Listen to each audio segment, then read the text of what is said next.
Foreign की बता रहा हूँ। बेसिकली फॉरेन की होता है एक टेबल को दूसरी टेबल से बाउंड करने के लिए। जब फॉरेन की बनाओगे तो ध्यान रखना दोनों टेबलों में जिससे फॉरेन की से उसमें फॉरेन की बना रहे हो जहाँ से बना रहे हो दोनों में प्राइमरी की होनी जरूरी है। जैसे फॉर एग्जांपल मेरे पास एक टेबल है एम्प्लॉय वाली। एम्प्लॉय टेबल का जो कोई भी एक कॉलम है उसे प्राइमरी की होनी चाहिए। सेम टेबल मेरे पास जेंडर वाली, वहाँ भी एक प्राइमरी की होनी चाहिए। चेक कैसे करेंगे प्राइमरी की है या नहीं? सिलेक्ट करके आप Alt F1 दबाना, Alt F1, यहाँ पता चल जाएगा प्राइमरी की है या नहीं है। ये प्राइमरी की है इस वाले में, ठीक है।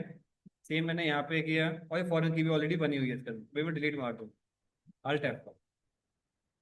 इसमें ये प्राइमरी की लगी हुई है।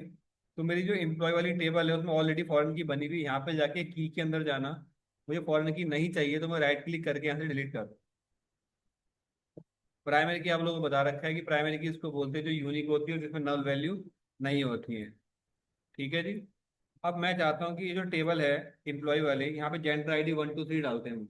मैंने आपको लास्ट क्लास में चेक कंस्ट्रेंट पढ़ाया था। चेक कंस्ट्रेंट में बताया था कि हम लोग कॉलम को वैलिडेट कर सकते हैं कि क्या वैल्यू उसने डालनी है, क्या वैल्यू उसने नहीं डालनी। जैसे फीस को वैलिडेट लिमिट कर दिया कि 500 से लेकर 2000 के बीच की फीस आएगी, बाकी एक्स्ट्रा फीस का अमाउंट आप नहीं डाल सकते, ना कम ना ज्यादा। तो वो मैं चेक कंस्ट्रेंट से करा तो एक वैल्यू हो गई, रेंज दे सकते हैं। लेकिन जब बात करेंगे, जब हम फॉरेन की इंप्लॉय वाली टेबल को और जेंडर वाली टेबल को आपस में बाउंड कर देगा, तो जो जेंडर आईडी यहाँ पर है 1 2 3 4, तो वही जेंडर आईडी में यहाँ पे डाल पाऊँ, किस तरह से मुझे लिमिट करना है। कल को मैं एम्प्लॉय जेंडर पे डेटा बढ़ा दूंगा, 5 6 7 कर दूंगा, तो वो एक्स्ट्रा डेटा एक्सेप्ट कर लेगा। तो डिपेंड ऑन द टेबल्स की प्राइमरी, ठीक है। जैसे एक्सेल का डेटा वैलिडेशन होता है ना, उस तरह से काम करता है। एक तरह के ड्रॉप डाउन कर सकते हो इनविजिबल वाला, ठीक है। तो हम एक काम करते हैं, पहले इसके ऊपर फॉरेन की बना लेते हैं। तो अल्टर टेबल एम्प्लॉय, ठीक है। ऐड करना है मेरे को कंस्ट्रेंट, एक कंस्ट्रेंट होता है ये भी, ठीक है। क्या कंस्ट्रेंट करना है? मैंने बोला फॉरेन की, इसके ऊपर टेबल का नाम एम्प्लॉय, एफ के एम्प्लॉय और जेंडर के लिए, ठीक है। क्या बनाना है मेरे को? FOREIGN, फॉरेन की बनानी है। किसके ऊपर? जेंडर आईडी के ऊपर। हम 11 टेबल का होल देंगे, ठीक है। रेफरेंस कहाँ से लेना है मेरे को? रेफरेंसेस जो मेरी जेंडर वाली टेबल है वहां की आईडी, इनमें आ गया होगा। इसको हमने सेलेक्ट करा और यहाँ पे रन कर दिया, इसको कमांड मेरी चल चुकी है। अभी कोई दिक्कत नहीं है यहाँ पर। अब एक काम करते हैं, हम डेटा इंसर्ट करते हैं। इंसर्ट इनटू एम्प्लॉय, वैल्यूज मैंने डाल दी 1003, नाम डाल दिया मैंने सीतामणि, सैलरी डाल दी मैंने 15,000, और मैंने आई डाल दी 3, और फीस डाल दी मैंने 5,000। इस तरीके से एंट्री डल जानी चाहिए। डल की कोई दिक्कत तो नहीं है इसको डालने में। मैंने यहीं पे अब की बार क्या करा, 3 की जगह मैंने इसको 4 कर दिया। इधर मैंने के मैंने डाल दिया कि विंदर गोयल, सैलरी मैंने डाल दी यहाँ पे 11,000, जेंडर आईडी मैंने डाल दी अपनी गलती से 33, ठीक है। सैलरी 15,000 कर दी। डाल के देखो नहीं लेगा। कह रहा था इंसर्ट स्टेटमेंट कॉन्फ्लिक्ट हो गया विद द फॉरेन की कंस्ट्रेंट, एफ के एम्प्लॉय ये वाली, ये इसको एक्सेप्ट नहीं करेगा। अगर मैं यहाँ पे इसको 3 जेंडर आईडी कर दूंगा तो इसको एक्सेप्ट कर लेगा। 3 या 4 तक है ना उसके अंदर, तो उतने ही एक्सेप्ट करेगा जितने यहाँ पे नंबर है। 4 तक है, 4 डाल देते हैं। एक्सेप्ट कर लिया। ये थी मेरी फॉरेन। अगर मेरा कॉलम ऑलरेडी बना हुआ है तो उसके ऊपर मैंने फॉरेन की बना दी। ऐसे अगर आपको नया कॉलम बनाना हो, अल्टर टेबल एम्प्लॉय, ऐड करना है टेस्टिंग, ठीक है नहीं, इंटीजर,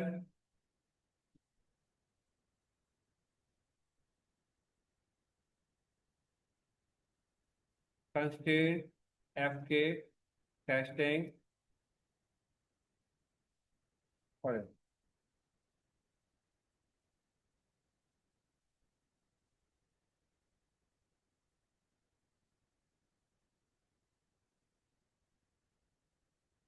पहले लिख दो।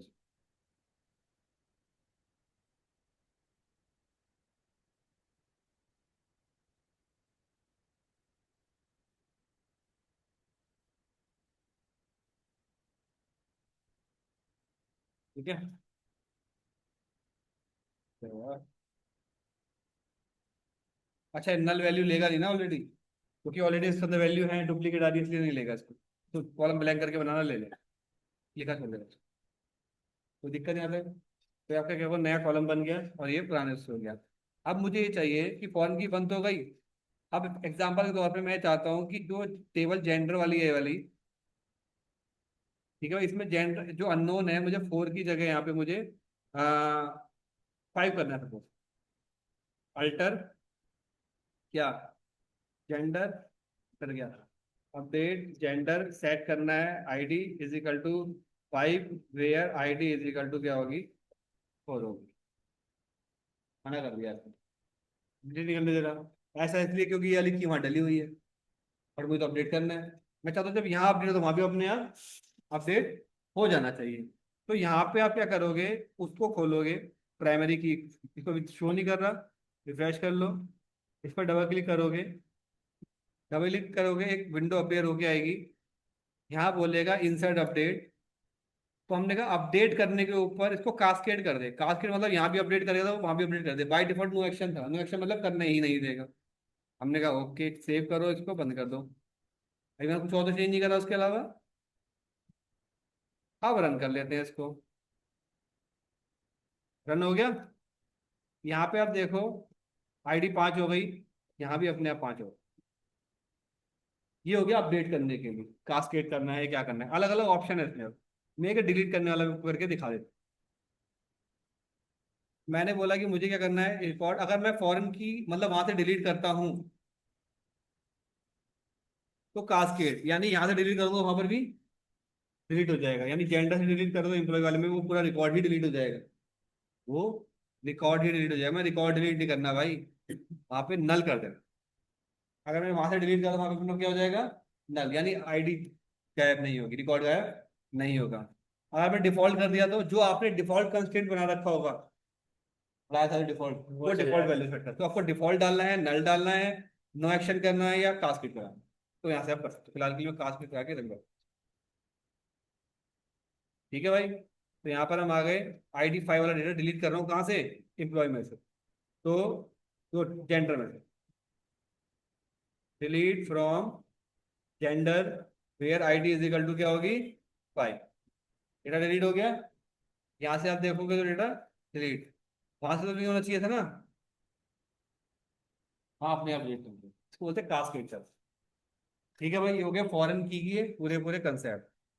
तो आपको थोड़ा इसे प्रैक्टिस कर लेना। Thank you.